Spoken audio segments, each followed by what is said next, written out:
Niyə boksu seçirəm? Çünki nə bilim, boksda bir rahatlıq tapıram, özgüvən tapıram, motivasiya tapıram. Yəni hər şey var və bütün bunların fonunda siz varsınız. Sənin kimi dəyərli qardaş var. Qarşılıqlı. Və onu da bildirim ki, məsələ boksa gəlib heç bir zaman olmayıb ki, yəni mən məşq eləyim, kimdənsə güclü olum və yaxud nə bilim, kimisə döyə bilim, nə bilim, bu kimi şeylər də vardı işin içində. Amma yəni sadəcə bura gəlib qum torbasına yumruq atanda və yaxud o hansısa müəyyən kombinasiyanı düz eləyəndə, artıq mən onu hiss eləyəndə ki, mən bu zərbəni düz atıram. Yəni həmin gün çox motivasiyalı, enerjili oluram. Düzdür, səhvlər də olur və insan səhvlərindən öyrənir. Səhvlər olmasa biz də olmarıq təbii ki. Və şablon da səslənsə, səhvlərimizdən öyrənirik. Amma nəticədə öyrənirik və uzun müddətdir, düzdür, müəyyən fasilələrlə gəlirəm bura.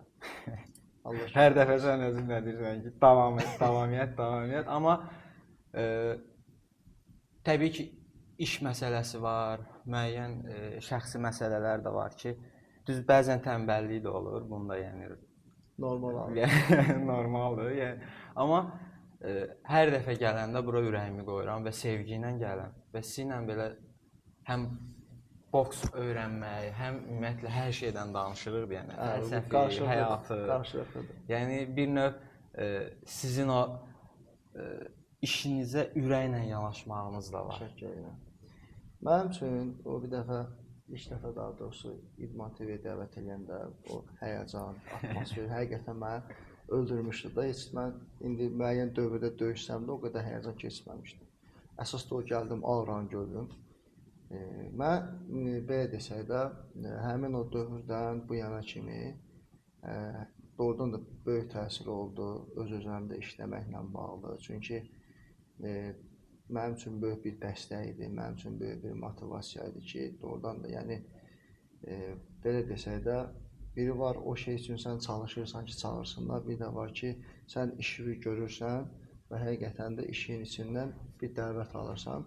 Bu da yəni o günün üçün və bu günün üçün də yəni həqiqətən şükürlər olsun ki, biz dostluq, münasibətlik, qardaşlıq yerində o dediyin, o enerjini iki tərəfli alırıq. İki tərəfli alırıq ki, bir yerdə məşq edirik, söhbət edirik, paylaşırıq.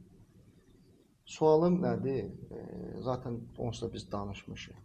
Bax, idmanın şəxsi həyata təsiri necədir?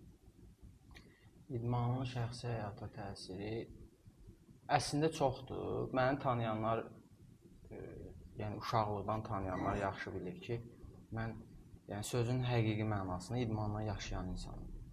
Yəni, bütün idman növləri ilə demək olar ki, təbii ki, indi biraz böyük səslənər bütün idman növləri, amma yəni bizim coğrafiyada ümumiyyətlə yəni aktual olan idman növləri deyək də, məsələn, güləş olsun, judo olsun, sambo və yaxud həm kickboks, digər idman. Yəni, bacardığım qədər hamısı ilə maraqlanmışam və məşğul olmuşam və yekunda gəldiyim qənaət olub ki, məşğul olduğun idman növünün o zövqdür təbii ki, zövq məsələsidir və sonradan onu hiss eləmək, qəbul eləmək məsələsidir. Yəni, heç bir önəm kəsb eləmir. Önəmli olan sənin kim olmaq istədiyindir və necə yaşamaq istədiyin. O İranlı bir filosof var, alim var, Mürtəza Mütəvazi. Adını bəlkə səhv deyə bilərəm.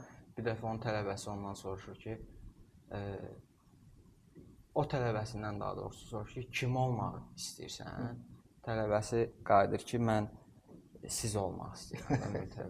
O da deyir ki, vay sənin avladın, mən o vaxtı Məhəmməd olmaq istəyirdim və yaxud mən Əli olmaq istəyirdim, gəldim Mürtəza oldum da. İndi sən də mən olmaq istəyirsən.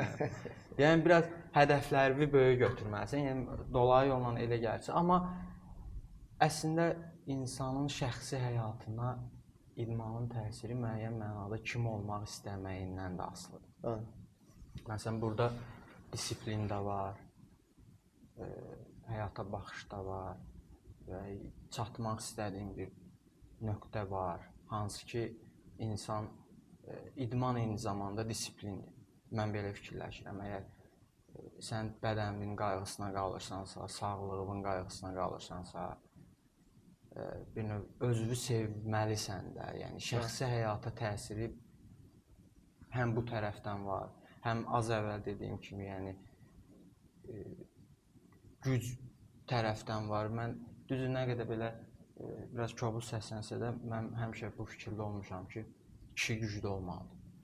Yəni bu fərq eləmir müasir zəmanədə və yaxud nə bilim keçmiş illərdə. Yəni kişi çox güclü, həm özünü qorumalıdır, həm ailəsini qorumağı bacarmalıdır daha doğrusu. Təbii ki, indi bizim dövlətimizin polisi var, qanun var, qayda var. Bu öz yerində, amma digər tərəfdən o sənin axı o kişilik hisslərin, belə nə bilim, o dopamin, enerji, yəni duyğuların var. O insanın şəxsi həyatına birbaşa təsir edir. Kim ki deyir, eləmir. Yəni mən sadəcə idmana gəlirəm. Hər kəsin fərqli yanaşması var həyata, amma mən belə fikirləşirəm ki, yəni çox təsiri var. Yaxşı mövzuya toxundun, kişi güclü olmalıdır. Bu bizim bir fiziksel tərəfimizdir. Bəs psixoloji olaraq, mənəvi olaraq güc nəyə deyirsən? Əslində güc nisbi anlayışdır və hər kəs üçün fərqli ola bilər. Məsəl üçün, bəzi insanlar üçün çoxlu kitab oxumaq gücdür. Güc sayıla bilər. Məsələn, elə insan var ki, gücü rəsm çəkməkdə görür. Və yaxud, mən həmişə deyirəm, bəlkə biraz böyük səslənəcək. Təbii ki, hamıya da şamil deyil sözüm, istisnalar həmişə var, bunu vurğulayım. Yanında da bir dəfə bir söhbət edəndə mən demişdim ki, bəzi insanlar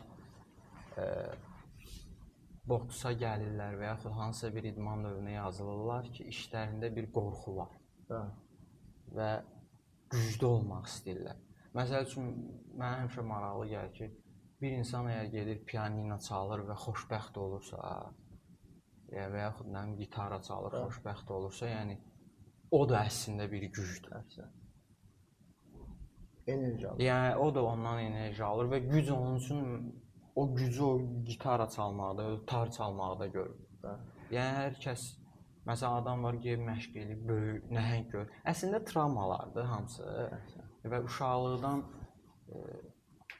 hər kəs eyni həyat şəraitində yaşaya bilmədiyi üçün, yəni fərqli həyatlarımız olduğu üçün və biz gücü fərqli şeylərdə tapırıq. Məsəl üçün, kimi üçünsə, məsələn, belə deyim də, küçədə böyüyən bir uşaq üçün güc anlayışı, yəni o insan artıq qorxunun dibini görüb də belə deyək. Yəni bütün atmosferi, həyatı yaşayıb da, yəni onun üçün artıq nə bilim, gətirib onu boksa da yazırsan, gitaraya da yazırsan, nəyə yazırsan yazır, yəni o insan həyatını yaşayıb. Yəni biz də fərqli bir həyatlardan keçirik və dediyim kimi də, yəni hər kəs gücü fərqli şeylərdə tapa bilər. Amma bütün bunların fonunda nə ilə məşğul olursansa o fərq eləmir. Yəni idman insan həyatında mütləq olmalıdır. O dediyiniz həqiqətən məsələlər çox önəmlidir. Həm dediyimiz fiziki güc, psixoloji güc, mənəvi güc, düzdür. İnsanın daxilində bütün o sistem, məsələn, o texnika, taktiki gedişatlarda həmişə bildirirəm ki, iş bir dənə zahiri tərəfdə olmalı deyil də, sənin psixoloji olaraq fokuslanmağın önəmlidir, fiziki güc olaraq da önəmlidir, taktiki güc olaraq da önəmlidir ki, səndə bir birləşmə baş versin.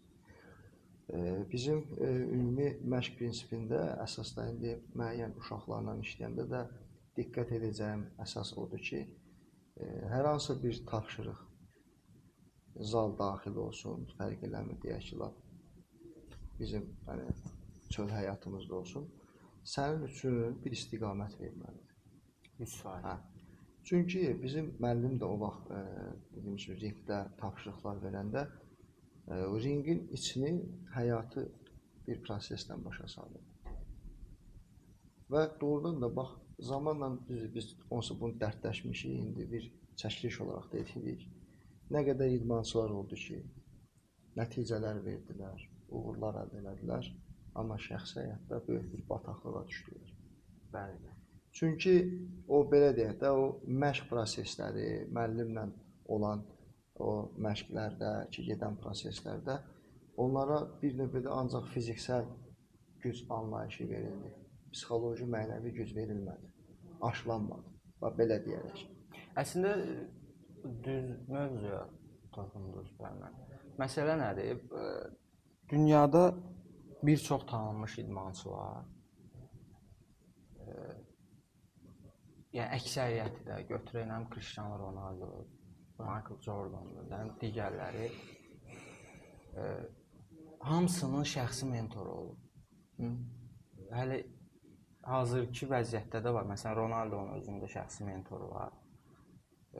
Adamlar onlara şəxsi inkişaf məşqçisi. Yəni inkişaf məşqçisi, yəni bunu hər tərəfli həyatına yön verən insan da belə deyək ki, o insanla məsləhətləşir. Bütün gün rutin. Bu bir nəfər də ola bilər və yaxud fərqli ola bilər. Məsəl üçün fiziki hazırlıq üzrə ayrı mentor ola bilər, nə bilim, psixoloji olaraq ayrı mentor. Hər bir halda ümumi götürsək, yəni adamların o zehni olaraq, fiziki olaraq, yəni bunları hazırlayan bir insan mütləq olmalıdır. Və əgər təbii insanın özündən də çox şey asılıdır, belə deyək.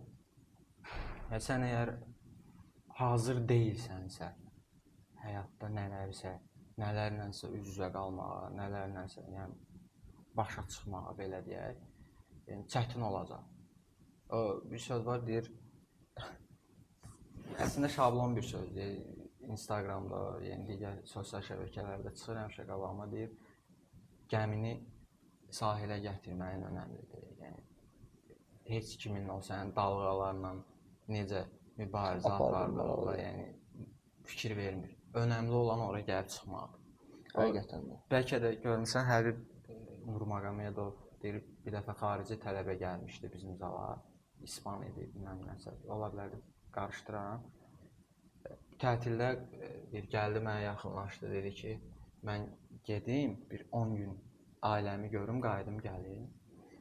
Əbi də buna deyib ki, sən gedirsənsə çıx get, yəni bura gəlməmişik də biz dincəlməyə, əylənməyə, yəni görürsən burada 50 nəfər adam var, hamısının ailəsi var. Amma sən çempion olmaq istəyirsənsə, nələrdənsə imtina eləməlisən. Yəni adamlar psixoloji olaraq o qədər fokuslanırlar ki, öz niyyətlərinə, öz arzularına, o türklərin bir sözü var, takıntı. İnsan həqiqətən takıntılı olmalıdır, mən belə fikirləşirəm. Yəni istədiyini alana qədər nə lazımsa eləməlisən. Təbii ki, insan keyfiyyətləri önəmlidir də, təbii ki, insan keyfiyyətləri. Təşəkkür edirəm. Həqiqətən fikirlərin önəmlidir.